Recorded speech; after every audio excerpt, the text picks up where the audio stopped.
Welcome back to Nasdaq Trade Talks. I'm your host, Jill Malantrino, Global Markets Reporter at Nasdaq. We become to you live from the Digital Asset Summit in New York City. Joining me for this segment, we have Joel Telpner. He is the Chair of FinTech and Blockchain Practice over at Sullivan Law. And we're here to really understand the regulatory framework. Joel, thank you so much for joining us. Is there as much uncertainty out there as some of the hype has suggested? I think that's a great starting question because the answer is no. And I don't want to downplay the uncertainty. There is uncertainty, but a lot of it is also the market itself wanting to ignore some of the regulations that they don't like. And so the reality is, we've had on securities, we've had the security laws framework for a long time that says if you are raising capital and you're taking people's money to build a business and to grow that business, that's typically a classic example of selling security. And so when we started to look at this new concept of tokens, when people said, I can sell tokens and I can use my tokens to raise capital and to build a business, but I don't want to treat it as security, that's inconsistent with kind of the way we've always thought about regulations. And so the reality is there is an uncertainty to the extent that if you're going to raise capital, whether you call it a token or a traditional equity, that's the type of fundraising that we in the US treat as securities transactions. All right, so when we look at these newer digital assets, would you say that the US is open or closed for business? Because there's a reason why our markets are as robust as they are because of regulation. It's not closed at all. Again, it depends on what you're trying to do. So we're talking about the crypto part of the blockchain market, right? And so when people are creating these different types of cryptocurrencies or coins or tokens, what do you want to call them? If you want to raise funds, treat it as security, but it doesn't mean that the US doesn't allow you to create and sell different types of digital tokens or cryptocurrencies that are something other than securities. We can do that too. It's more the marketplace has to decide what they want their token to be. And the reason it's so complicated is because it's the first time we've dealt with something that's software at the end of the day.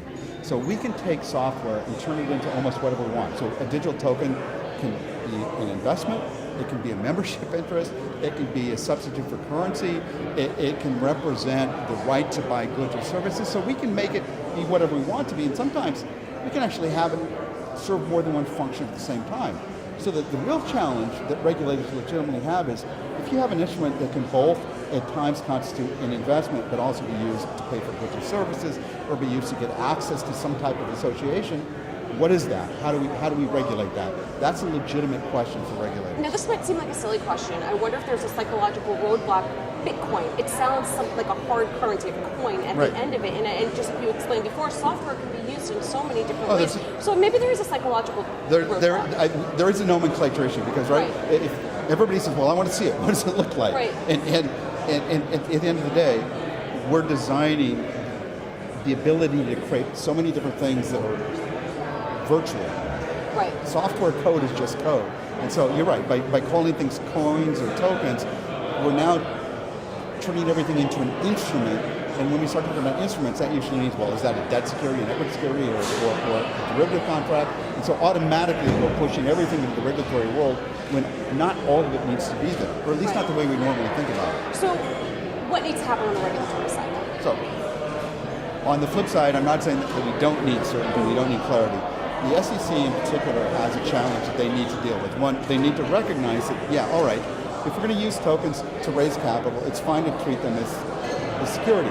But they need to recognize that these same tokens may have a consumptive feature. So at some point in time, people are going to use them to pay for goods or services, or use them to access a blockchain platform or a protocol. So the SEC, although they've at a high level of acknowledge that something that starts out as security at a later time may evolve so that it's no longer a security, at least no longer needs to be treated as security.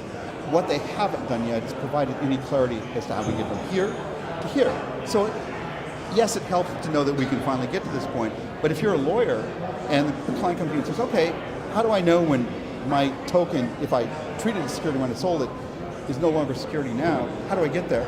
We don't know. We can't tell them. That's where we need the most help from the SEC. We need clear guidance so that the marketplace with lawyers can determine when we've crossed that line without having to constantly go back to the SEC and say, okay, are we done yet? Are we there yet? And that's what's tricky for you because what the regulators aren't saying has to make your job that much harder. You have to kind of read between the lines. What they're saying in part is, come talk to us, which is fine, but we can't have a large, robust system of cryptocurrencies, of blockchain technologies, of capital markets, where if we, every time we do a transaction, have to spend a lot of time talking to this first. That doesn't work. So we're not going to be able to solve every complicated case because, again, crypto, I always tell people crypto is kind of like a chameleon. It can be whatever you want it to be because it has so many attributes. So we're not going to solve every case, but we do need regulators to be able to provide enough clear guidance that we have now so that the market can at least attempt on its own to try to do the right thing and try to act properly.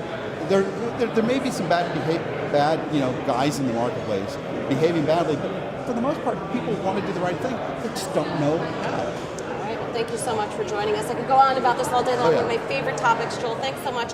Thanks for joining us at the Digital Asset Summit. I'm Jill Malantrino, Global Markets Reporter at Nasdaq.